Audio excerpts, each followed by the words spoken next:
Yo Legends, kembali lagi di channel kesayangan kalian, tempatnya para pelajar duduk, nongkrong, sambil ngerjain tugas. Ya, selamat pagi, salam sejahtera buat kita semua. Jadi pada kesempatan kali ini, saya Bambang Kurniawan dari kelas 10 MIPA 2 ingin menjelaskan tentang peta konsep yang sudah saya buat ya, yaitu perkembangan Islam di Indonesia. Mulai dari awal penyebarannya sampai perkembangan dan pengaruhnya. Nah, jadi masuknya Islam ke Indonesia itu melalui perdagangan internasional pada abad ke-7 di Asia, Asia Timur, Timur Tengah, Cina, India, dan juga Malaka. Nah, terjadinya itu karena para pedagangnya itu berinteraksi sama masyarakat setempat, karena pedagang pada saat itu nggak cuma datang ke daerah tersebut cuma beberapa hari aja, mereka bisa berbulan-bulan, 6 bulan, bahkan sampai bertahun-tahun. Nah, dari itu terjadilah kayak perkawinan campuran gitu yang memberikan pengaruh masuknya nilai dan ajaran Islam. Setelah itu kerajaan-kerajaan Islam mulai muncul seperti kerajaan Samudra Pasai di Aceh. Ada juga beberapa teori yang menjelaskan tentang masuknya Islam ke Indonesia seperti teori Gujarat, teori Persia, teori Cina, dan teori Mekah. Oke, jadi saya menjelaskan peranan pedagang dulu ya. Awalnya itu pedagang itu berdatangan ke pusat-pusat perdagangan gitu. Kemudian mulai bertempat tinggal baik sementara ataupun ada juga yang menetap. Lambat laun tempat tinggal mereka itu berkembang menjadi perkampungan muslim dan negeri-negeri asing juga. Kemudian terjadilah tuh perkawinan seperti yang saya jelaskan tadi di awal oleh warga setempat. Jadi mereka tuh kawin dan jadi keturunannya itu ikut ajaran Islam. Hal ini membuat berkembangnya perkampungan muslim, masyarakat, dan juga kerajaan-kerajaan Islam yang nantinya akan tumbuh. Tidak hanya pedagang juga yang menyebarkan ajaran-ajaran Islam di Indonesia, tapi dari golongan-golongan ulama juga, seperti contoh Maulana Malik Ibrahim, Sunan Ampel, Sunan Derajat, Sunan Bonang, Sunan Giri, Sunan Kalijaga, Sunan Kudus, Sunan Muria, dan Sunan Gunung Jati. Mereka itu biasanya disebut atau dikenal dengan Wali Songo. Sunan Ampel itu terkenal karena dia tuh telah mendirikan Masjid Agung Demak tahun 1479.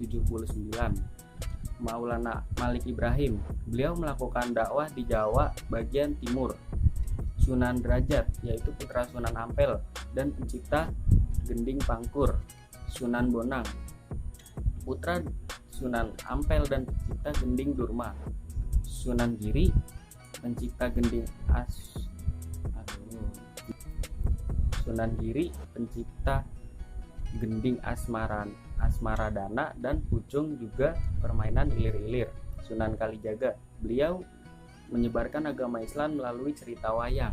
Sunan Kudus menyebabkan agama Islam di daerah Jawa Tengah, menyebarkan ya, bukan menyebabkan. Sunan Muria, beliau mendirikan masjid di Demak dan membantu berdirinya kerajaan Islam di Demak. Sunan Gunung Jati, beliau mendirikan Kesultanan Banten dan Kesultanan Cirebon. Setelah menyebar luasnya Islam di Indonesia, terjadilah perkembangan kerajaan-kerajaan Islam. Yang pertama itu ada Kerajaan Samudra Pasai, tepatnya itu pesisir timur Laut Aceh pada abad ke-13 Masehi. Ada juga Kerajaan Aceh di ujung Pulau Sumatera, abad ke-13 sampai 14 Masehi. Dan yang ketiga ada Kerajaan Demak abad ke-15 Masehi. 4. Kerajaan Pajang abad ke-15 juga.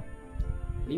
Ada Kerajaan Mataram Islam di Yogyakarta abad ke-15.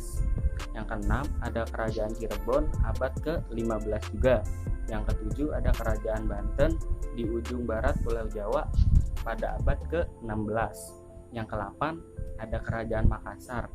Kerajaan Makassar ini tidak diketahui pada tahun atau waktunya itu tidak diketahui pada tahun keberapa.